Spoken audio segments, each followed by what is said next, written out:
are very tiny little apple trees, and they're in a form called a stepover. So what is a stepover? What's the advantage of that?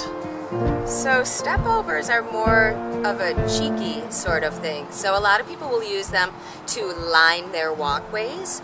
Just imagine having a walkway leading up to your front door with this very small apple tree. And so these are probably, 4.5 feet in length, and they could get a little bit longer. These are still pretty young. They're only about 7 years old.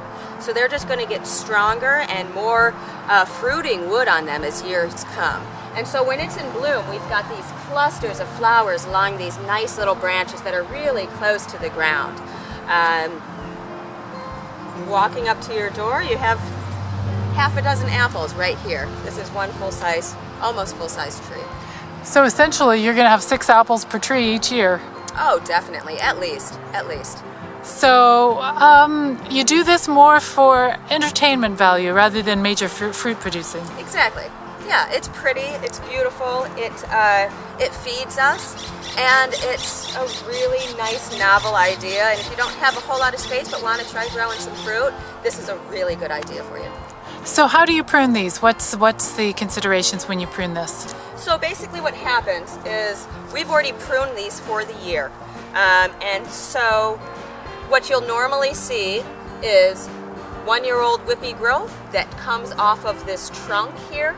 And so if we want to establish a spur system, we follow that lorette technique. Cut it to 2 to 3 buds, and then hopefully a spur system will form. If it's a vegetative shoot that's growing in an area we don't want to produce a spur, then we remove it straight back to the trunk. Are they easier in a way than a full-size espalier?